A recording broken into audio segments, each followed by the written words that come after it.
everybody, I'm Bree the Plant Lady, and today is the last day of June, and I am finally tackling this big property border that was completely full of larkspur and nigella.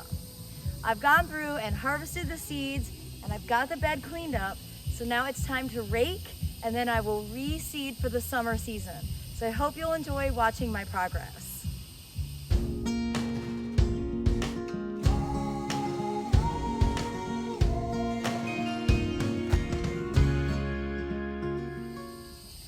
All right, so I got it raked out, and then I've just made two, what I'm gonna call Maori mounds. And this is just a technique that I saw in New Zealand. They were growing sweet potatoes in their mounds. I don't have any sweet potatoes to plant, and I think this is too much shade. But I'm gonna use this technique and instead grow Seminole pumpkin, which is a pumpkin native to Central Florida, and it's actually a lot more shade tolerant. So the Seminole pumpkin is a really versatile, disease-resistant, squash vine borer-resistant pumpkin variety. And I like to harvest mine small and green, and they're just like a zucchini, but they will turn orange, and they're really effective ground cover, and they also climb trees. I've grown these really probably for the last 5 years. I was given seed by some awesome master gardeners in Florida, and I was complaining about squash vine borer and powdery mildew, and they were like, oh, we have the solution. And they're totally spot on. It's a great plant. So I'm hoping my seed is viable. It's actually from year before last, but it's been refrigerated this whole time. And realizing that I have dirt all over my face. I'm gonna go ahead and put 3 seeds per mound. Just definitely excessive, but you know, that's how I like to garden, excessively.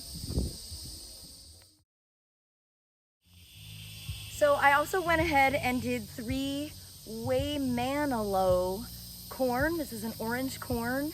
I believe this is from, yes, this is from Appalachian Seed. And now I am gonna do my usual thing, and I'm gonna fill this up with a bunch of plants. And realistically, this is too shady for a lot of what I'm planning to grow here, but I'm gonna give it a try. I've got some really great sunflower seeds. I've got Tithonia. I've got marigold and gomphorina. I also have zinnias. So I'm just gonna go ahead and vigorously scatter seeds and basically create the ultimate summer chaos garden without having to work too hard, and fingers crossed it will be enough sun. If I get my act together and have the arborist come and take out this Prunus mume and cut back that sycamore, everything would be fine. I just need to get on the schedule with the arborist.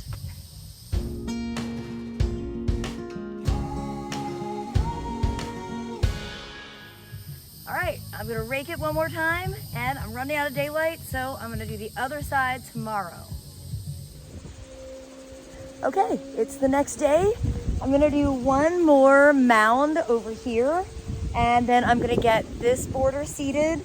And though it's a lot shadier than what is ideal for the seeds I have, I'm just gonna go ahead and give it a try, because I figure something is anything. And ideally, the Seminole pumpkin will ultimately just cover all the ground up, so I won't really have to worry. And I'm running low on mulch, so I'm actually not gonna mulch this border. Not gonna mulch either one of these borders. And well, I'm pretty confident the seed's gonna germinate quickly, because over here in this border, which we planted on Saturday, today is Tuesday, everything is already starting to germinate. Let me turn the camera around and give you a view. So I know there were a bunch of votes for Vitex, but I went ahead and did the pineapple guava because I had actually forgotten that I had it, and the fig on that side and the pineapple guava here in memory of my trip to New Zealand. I did a line of jalapeno peppers across the front, but you can see I did zinnias and sesame and sorghum, which is right here. We did clumps of sorghum, we did corn, and think I did Cushaw squash. So I was really excited when I just came out to water to see little bits of green in just a few days.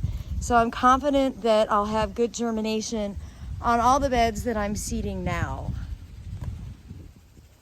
Well, it's not very impressive yet, but I have faith that everything's gonna germinate really quickly. So I hope you will plan to subscribe and continue to tune in for updates from here in my garden in Fuquay-Varina, North Carolina. As always, thanks for watching and happy gardening, everybody.